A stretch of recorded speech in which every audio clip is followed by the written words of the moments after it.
Hi everyone, this is Muti. Welcome to QA automation classes. So we're continuing with our session where we're designing the different types of the CSS locators, right? And we have covered a lot of things in the CSS. We'll do a quick recap on those things. Okay, here, let it load. Okay, this is the one. So I think there is only one thing left, that is adjacent sibling, that we'll be looking into it shortly. So now if you see, we completed select by id, select by class, okay, using the attribute tag name, attribute equals to value, that also we have seen, and combining the multiple attribute, that also we have seen how to combine the multiple attribute, right? And then regular expressions, right? Starts with, this is ends with, and this is substitution, any string substitution or the partial string substitution, right? And then again we learned first child, last child, and nth of child. Okay, so this is specific to the navigating to the child element. And when we have similar type of the child, in that case we have seen how to use first of type, last of type, and nth of type. Okay, and then the last one, which is pending, that is adjacent sibling. Okay, so let's say that is adjacent sibling, adjacent sibling. So what is this adjacent sibling? Okay, so this is used to identify next dynamic sibling with respect to a static element. Let's say there is one element and its sibling is a dynamic one. So in that case, you cannot directly write the CSS for the your dynamic XPath, or a dynamic wave element, right? So in that case, what we will do, we'll write a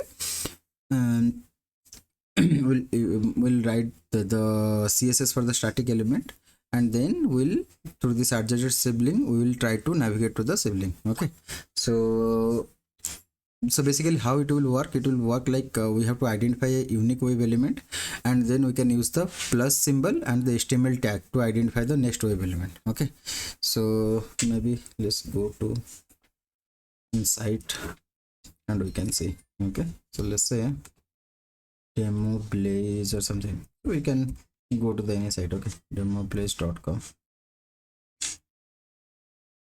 let's say phones. Okay, so you have to actually see where the element is dynamic. Here everything is static, but still we can use it here. Okay, so now go to the control F, and now let's say these are all categories: phone, laptop, and monitor, right? So if you see here, id equals to categories, right? So I can say id, for the id starts with a. Okay, tag is a, id is nothing but hashtag. Okay, so id equals to categories, so let's say id equals to cat. Okay, so a hashtag cat. Okay, fine, and we identified categories. Let's say this within the categories. Okay, so we have phone, notebook, and monitor. Let's say this phones is a dynamic one, it keeps on changing. Okay, so how to identify this one? So now we have to identify the next child wave element. Okay, so that is a tag is a. So now I can say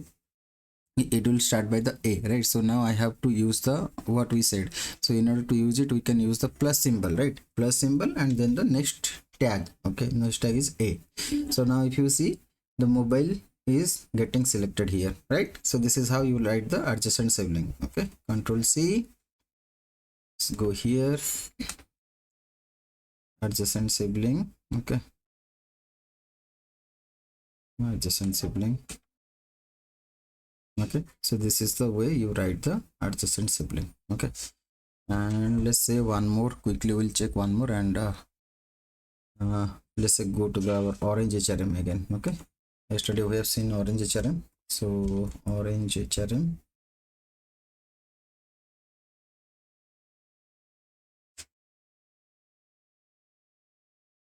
bouquet free demo. So now we have seen the country one, right? So country one, the drop down, right? So in the country, if you see, there will be the multiple countries will be there. So let's say one of them is dynamic. Okay, maybe something you can say, something is dynamic here. So what we need to do, we need to go to the static element and then come to the dynamic element, okay, using the plus symbol and the tag. Okay, so now if I go here to the country, okay, control F, so select name equals to country, class equals to drop down. So we'll start with the select. Okay, so select, sorry, let's say here select, okay, and okay, class equals to drop down. Okay, so let's select class. For class we will write hash, okay, class drop down. Fine. So after writing the class drop down, so we have to go to the options tag, because inside this class there are multiple options tags. So go to the child, let's say options, okay, option tag.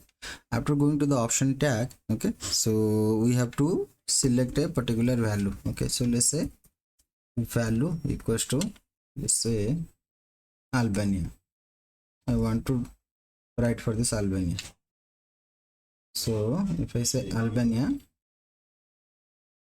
select hash drop down, then option value equals to Albania, okay, then plus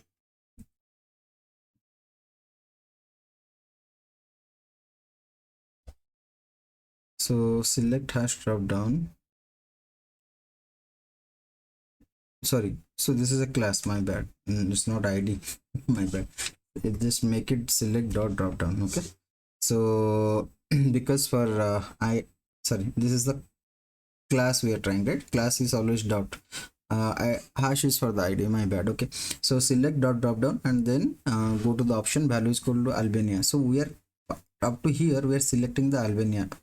Okay, we are selecting this element. After that, this is a dynamic one, but we know it starts with the option tag, so then plus option. Okay, so this is nothing but this is the way you can traverse. This is called as the adjacent sibling. Okay, so I can give this example also, adjacent sibling. Okay,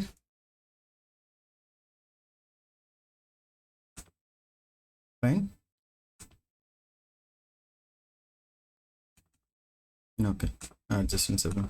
So that's all to this session, guys, and with this we are concluding all the different types of the CSS, right? How you write the different types of the locating technique, locating element to the different types of the approach to the CSS. Okay, so that's all to this class, guys. If you guys are really enjoying these sessions, I'll request you to subscribe to my channel, and please share this video with your friends and colleagues. If you want anything, you have any doubt, then please let me know in the comment. I'll get back to you as soon as possible. Thank you. Bye bye.